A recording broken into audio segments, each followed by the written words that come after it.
There are three ways of a person going about doing something. One way is wholeheartedly, that they put their entire heart into what they're doing. They're just fully in it. A second way is half-heartedly, where, I don't really want to do it, but I'm going to do it because I know it's the right thing to do. I'm supposed to do it.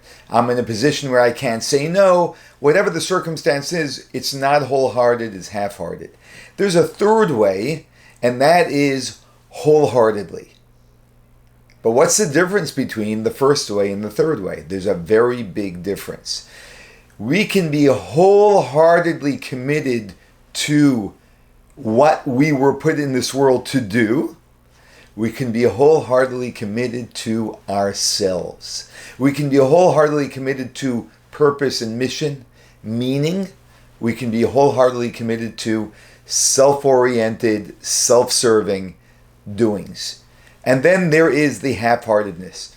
What makes us do things in a half-hearted way? Who would want to do something in a half-hearted way? Well, it's the pull where we have not reconciled for ourselves why we're committed to doing this. So there's a part of us which is our selfless self, our divine soul, which tells us this is the right thing to do. You should be doing it. And therefore we perhaps do it. And at the same time, there's a part of me that's the whole time, while I'm doing it, I'm telling myself, I want out, I don't really want to be doing this. And so while I'm doing it, I'm not doing it wholeheartedly. We're half in it. Now, just knowing that is actually very powerful, because once we know why I am not fully invested in something, I can now look deeply within myself and say, hey, I don't want to be a half-hearted person. I want to be wholehearted. How can I get myself fully on this? So we recognize that I have some bias, some agenda, some selfish agenda that's mixing in and taking away my wholeheartedness. And I say I'm getting rid of that. I recognize that I'm getting rid of it so I can do this fully. Because when we do something wholeheartedly, we're very powerful. I mean, this is the reason why even when someone is leads a very self-oriented life, where they're very invested in themselves, if we can tap into that person and show them the ugliness of selfishness, they are a wholehearted person. When they do something, they're wholehearted. If we can just flip them, right? Or we can flip ourselves, then what happens is we have this powerful person now for the good. So wholeheartedness on either side, whether it can always end up being it's always very powerful. And even when it's on the very self-oriented side, if it's turned around, that person can very quickly turn into a very powerful person. When we're half-hearted, we haven't trained ourselves to be fully into something. We're coming with mixed ideas about it, and we're never fully invested in it. And some people go through their entire life that way. They just never really commit fully to something. And the art of learning to get fully on board and fully invested is very powerful. In this week's Torah portion, we have a story about a king, the king of a nation called Moab, and his name was Balak. And Balak saw that the Jewish people, this is 40 years after coming out of Egypt, they're ready to go into the land of Israel, and they're in Transjordan, right? So they're on the east side of Israel, and they're standing there on the east side, and they're conquering nations so they can get to Israel, and these nations are in the way. And they just won two enormous battles against the mightiest kings in that region, which were Sichon and Og. And so Balak is terrified. He's like quaking in his pants, like, oh my gosh, what are we going to do? How are we going to survive this? He doesn't know what to do. And then he says, one second, where's the leader of the Jewish people from? Moses. Well, he was raised in a place called Midian. Let me find out what the secret to his upbringing was and what his power is. And if I can find out what his power is, I can weaken his power and maybe we can win him. And he finds out that the power of Moshe and the power of the Jewish people are not in our hands, but in our words, in our speech. That's the power of a Jew, that we pray to God, and we are very powerful that way when we are connected with God. So that's what he learns. So he discovers, what does he do? He goes and he hires Bilam. Bilam is a Gentile prophet who actually God gives prophecy to. And he says, we're going to hire him to use his words to curse the Jews. And he sends great dignitaries to call on Bilam to come, this prophet, to come and curse the Jewish people. At first, God tells Bilam, because a prophet only says what God tells him to say. God tells Bilam, don't go with them. I don't want you going with them. But then God says, if you want, you can go. However, remember, you can only say what I tell you. And so Bilam, who himself is a wicked man, who God endowed with prophecy, he wants to destroy the Jews. So he also makes a great financial deal, so it's going to be very worthwhile financially for him. And he goes with these men to Balak in order to curse the Jews. And the Torah tells us something very interesting, that when Bilam went to curse the Jews, how did he do this? He did this wholeheartedly. How do we know? Because the Torah says he got up the next morning by Yachavosh es asono, and he saddled his donkey. He himself went and saddled his donkey. Now, Bilam was a great man. He's had many servants. He's not a man who saddles his donkey. Other people do that work for him. But he was so excited about this mission he was taking on. He was entering into it wholeheartedly, that he jumped out of bed and he himself saddled his donkey with great enthusiasm. And the Midrash tells us something really interesting. The Midrash tells us that God said, so to speak, not that God literally said this to Bilam, but that God, so to speak, said, Bilam, you think you're such a smart guy, that you're so dedicated, that you're wholeheartedly going into this, and that's some virtue. Abraham, the forefather of the Jews, already preceded you in demonstrating wholeheartedness. When did Abraham demonstrate this? When God commanded Abraham to take his son, his only son Isaac, and bring him up on the altar. You remember the story of the binding of Isaac.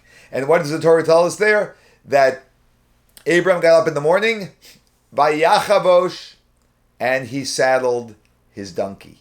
That the first thing in the morning, he didn't wait. Abraham was also a great man with great prominence, and he had servants as well. In fact, the Torah tells us that he has servants carrying things with him as he went to the mountain to bring his son onto the altar. However, he himself saddled his donkey. He brought wholeheartedness. But there was a huge difference between the wholeheartedness of Abraham and the wholeheartedness of Bilam, and that's what we started out with.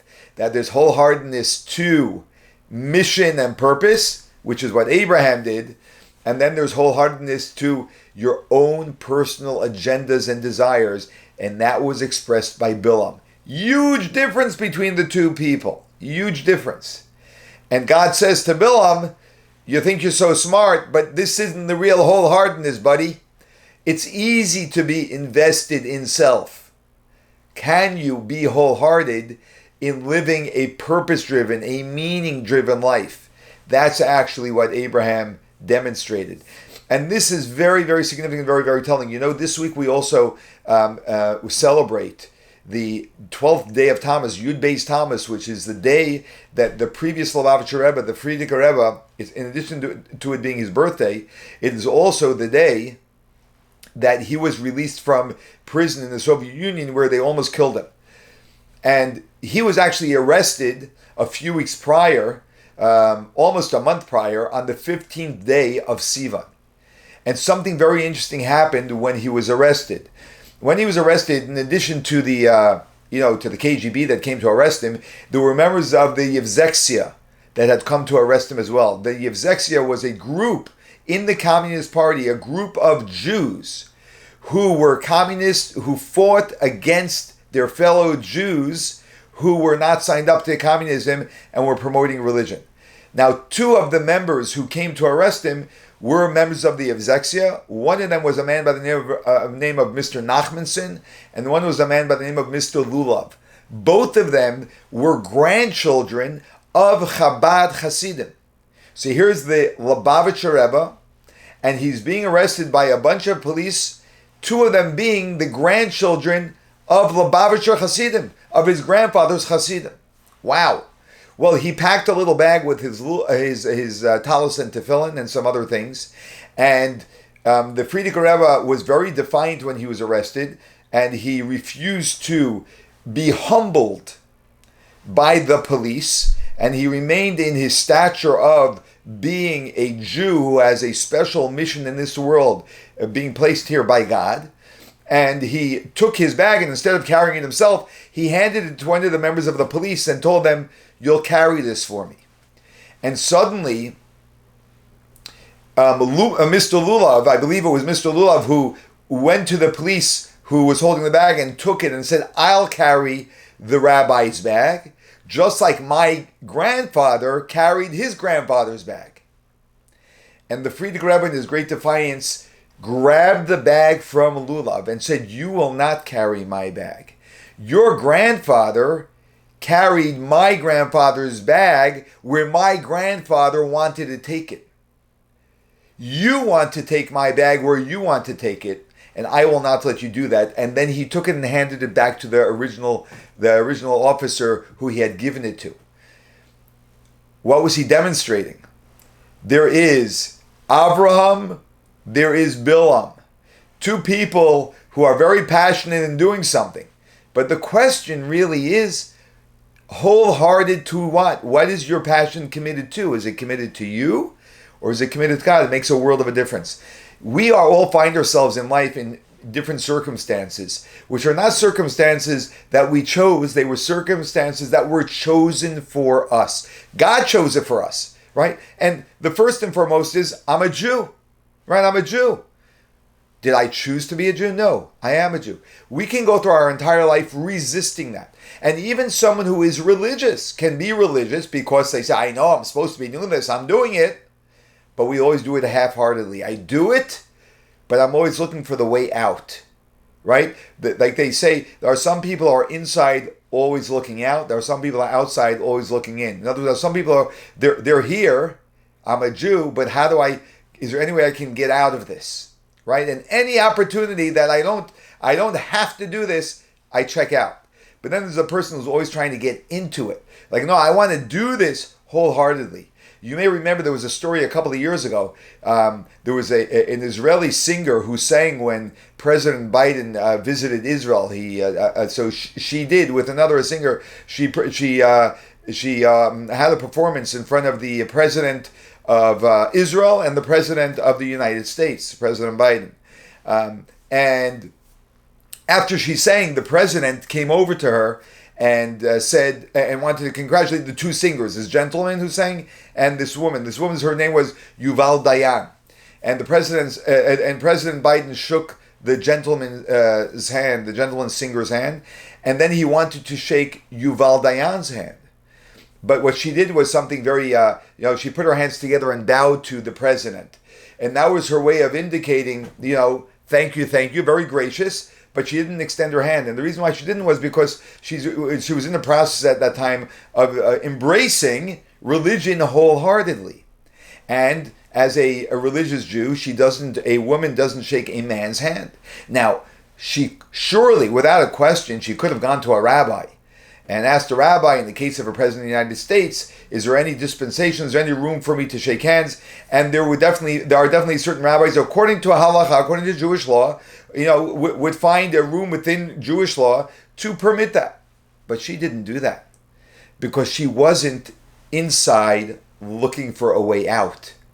She was outside looking for a way in. She wanted to embrace this wholeheartedly. And so what did she do? She found a very gracious way to respond to the president without compromising her values, even if technically there is a way for her to be able to compromise her values, because she wanted to be fully who she believes she should be. And you know what?